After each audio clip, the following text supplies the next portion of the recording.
Dark.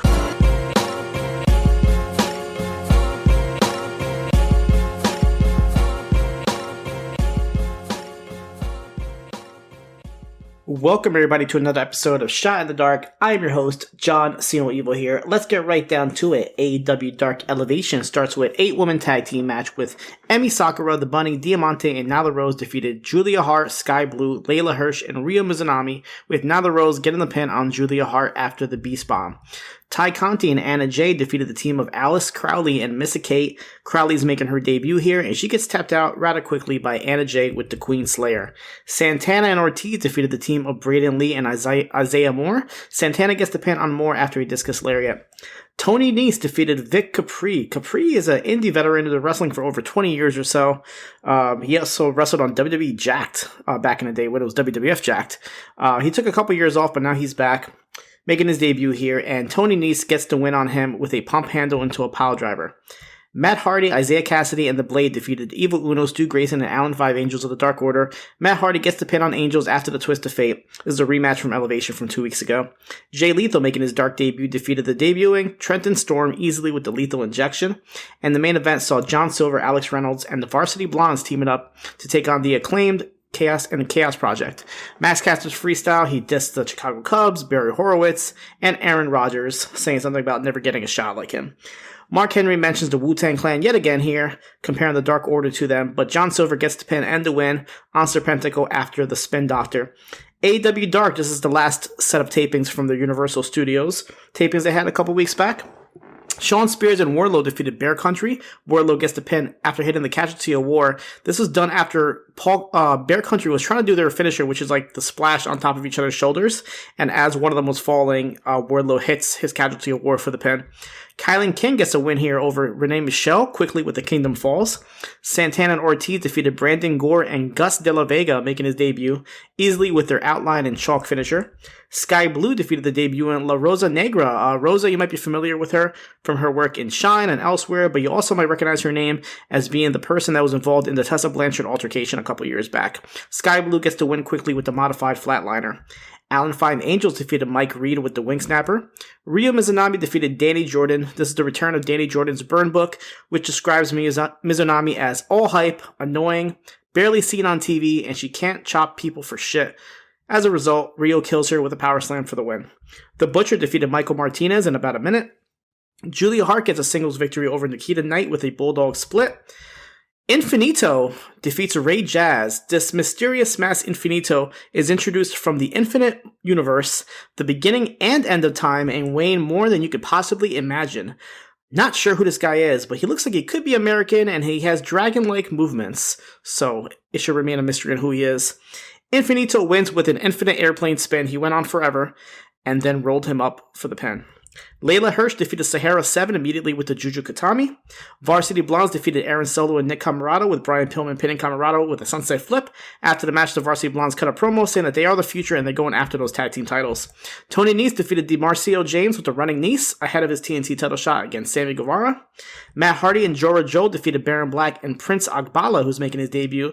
Jora Joe pretty much did all the hard work in this match until Matt Hardy demanded to be tagged in just to hit the Twist of Fate and get the pin on Agbala. Ethan Page defeated Fuego del Sol with the Eagle's Edge. A real good competitive effort here from Fuego in defeat. And the main event saw Adam Cole defeated Anthony Greene. Cole making his Dark debut here, defeating Greene with the Boom. But Greene had a pretty nice showing and even had the crowd behind him. We move on to NXT UK, where Jordan Devlin defeated Mark Andrews with the Devil Inside.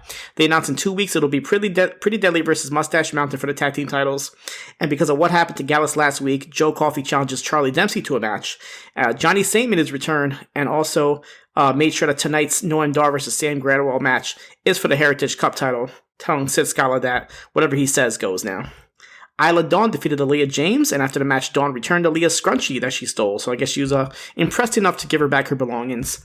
Zaya Brookside walks into Sid Scala's office and starts begging for her match against Michael Satomura, and when Sid Scala says that it'll be next week, she complains as it says that's not enough time for her to train, so Sid Scala says either next week or not at all, so it looks like we are getting that match. Ginny defeated Angel Hayes. It was supposed to be Danny Luna, but it was insinuated that Ginny took her out in the back and took her spot, and says that it's not happening and we have to live without Danny Luna Luna, and Ginny is going to start taking things in her own hands, including ending her business relationship with Joseph Connors, so it looks like we won't be seeing them as a team anymore. And Ginny gets the pin easily with the makeover. Nina Samuels tries to get a word with Reiko Satomura, but Amelia McKenzie tells her that they are training. Kenny Williams gets in Mark Andrews' face, also for checking in on Flash Morgan Webster, so it looks like that might be a match that we're getting. In the main event for the Heritage Cup, Noam Dar defeated Sam Gradwell. Gradwell gets the first pin in round 1 after using his knee brace. Dar comes right back in round 2, hitting the Nova Roller for the pin, and then Dar got the victory with a knee bar, making Gradwell tap out at the end of round 4 after some assistance from Shaw Samuels, who was ringside. Impact Wrestling has Wrestle House 2, the return of Wrestle House. We actually had a match on before the Impact, a regular standard match. Chris Bay defeated Fallah Ball. But then we go into the actual Wrestle House itself. It's what you expect. If you've seen Wrestle House before, you know what to expect. It's all pretty much comedy with some matches thrown in there. So the matches were actually done in a ring, but it was a different location than their Las Vegas tapings. So Rosemary tells the rest of the house that they're only here until Johnny Swinger is happy again. So that's pretty much the premise of this whole episode, is to make Johnny Swinger happy. We have some sort of commentary from James Mitchell, Dr. Ross, and Sin Bodhi, who you might remember from his brief run in WWE as Kizarny. So the matches here, Chris Sabin defeated Caleb with a K, and this match was made because Sabin kept coming into the Wrestle House in slow motion and out of the shower, and even won the match in slow motion with the Cradle Shock. Downtown Daddy Brown, who was actually Willie Mack, defeated Johnny Swinger. Brown is supposed to be this old school wrestler that wrestled back in the days with Swinger, so he was transported here to try to make him feel better, but they have a beef stemming from back here. Mac wins with the elbow drop, but it played it off like he was an old man, so he could barely move.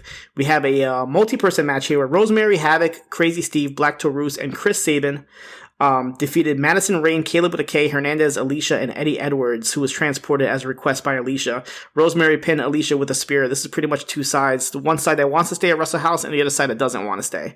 So the side that wants to stay were the ones that won. Johnny Swinger gets a win over Lawrence D, or Larry D, over the love of Swingerella 1. So the storyline was they were trying to put Swingerella number 1 with Johnny Swinger. I feel weird recapping all this, but this is Wrestle House. What can you expect? And after the match, Johnny Swinger and Swingerella kiss in the ring. But Rosemary says the fine print is that they can't all go home until Swinger and Swingerella get married.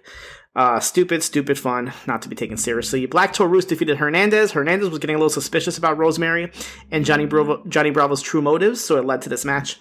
And then they go to the wedding, but the wedding is ruined once Eddie Edwards and Hernandez reveal Rosemary's true purpose of doing this to steal Johnny Bravo's soul, but Bravo reveals that he's not a virgin anymore, so it won't work, and it's revealed that Swingerella number 1 has been sleeping with Johnny Bravo, so Johnny Swinger was actually extremely happy about this and leaves the wedding. So instead, Johnny Bravo and Swingerella number 1, revealed as Broomhilda, get married, making her a Bravorella, and the show ends with them having Thanksgiving dinner, and it seems like they're still stuck in the house, so possibly a Christmas continuation will happen as Willie Mack ends the show coming in dressed as Santa Claus. And throughout the show, Johnny Bravo was wearing Taya Valkyrie Loca shirts, so I wouldn't be surprised if Taya Valkyrie makes her return to the Wrestle House.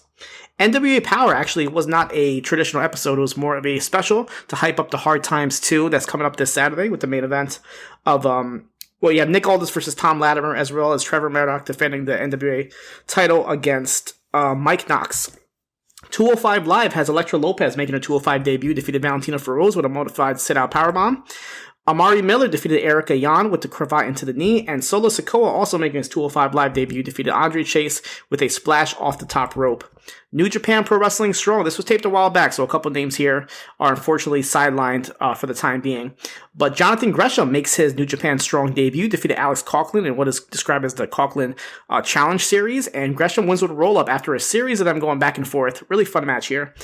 Fred Rosser, Carl Fredericks, Rocky Romero, Ren Narita, and DKC defeated Team Filthy, who's Tom Lawler, Danny Limelight, Royce Isaacs, Joro Nelson, and JR Kratos by disqualification after a man comes in dressed as the Black Tiger, comes out and attacks Romero, who is a former Black Tiger, with a pipe, and hits him with a tombstone. Tom Lawler gets on a mic and says that nothing can keep Black Tiger out of this ring, and Rocky Romero's past is coming back to haunt him and end him. And Lawler said that he will fight Darren, as he calls Fred Rosser, at Detonation.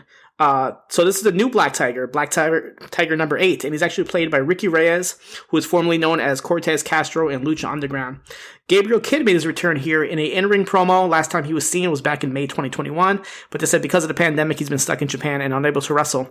And he challenges Jonathan Gresham at Detonation, and Gresham comes out and says that he honestly had no idea who Kidd was, but he will gladly accept this challenge for this match. Daniel Garcia, Brody King, and Chris Dickinson defeated Barrett Brown, Bateman, and Mysterioso. Brody King pins Mysterioso after Garcia, Brody, and Dickinson all hit triple pile drivers on their 3 opponents. And the main event here was a Philadelphia street fight. Lance Archer and Minoru Suzuki defeated Jon Moxley and Eddie Kingston. This is a rematch from AEW Rampage Grand Slam, the Lights Out match where Moxley and Kingston got a win. And Kingston is actually making his New Japan debut here for any sort of iteration of New Japan. So I'm sure it's a big deal for him. And they literally took this match to the streets. They're fighting in the parking lot against trucks. They use stop signs. At one point, Moxley brings in a literal forbidden door to use in this match. And the finish came with Archer hitting the blackout on Kingston, but on top of a trash can for the pin. Ring of Honor has the Briscoes defeated Danhausen and PCO after hitting a J-Driller on Danhausen. Roxy defends her Ring of Honor Women's World title against Gia Scott by submission with a face lock. And it should be noted here that MLW has recently made this open door policy where any person, any free agent can come and have a match on an MLW show as they will leave spots for them. And the first person to accept this was actually the current Ring of Honor Women's Champion, Roxy. So she'll be appearing at the MLW Blood and Thunder show in Texas. So be on the lookout for that. Back to Ring of Honor, the main event here was EC3 defeated Jay Lethal. Lethal cuts a pretty bizarre promo before the match where he's asking about EC3, but he's just talking about the Foundation and says how the Foundation has not been reaching out to him after what happened last week. And during the match, he seems a little bothered by it, kind of in and out. And then he actually has the match pretty much won. And then they play that video of him saying, "I don't even like the Foundation," over and over on the Tron, and this causing him to get distracted. So EC3 puts on his purpose submission for the win. So it looks like this might be the last we see of Jay Lethal in Ring of Honor, as obviously he is signed to AEW now. WWE main event has Mansoor defeated Drew Gulak, and Los Lotharios, which is Angel and Humberto, defeated the Viking Raiders. The WWE Network editions of the week were ICW Fight Club, as well as WXW We Love Wrestling 23, and Progress Wrestling Chapter 126. This weekend, catch me on postwrestling.com as I'll be having a report for NWA Hard Times 2, including the matches that I talked about earlier in this show, so be able to check that out. And there's a couple other pay-per-views this month as well. But that is it for me this week. You guys can catch me here next week for another episode of Shot in the Dark.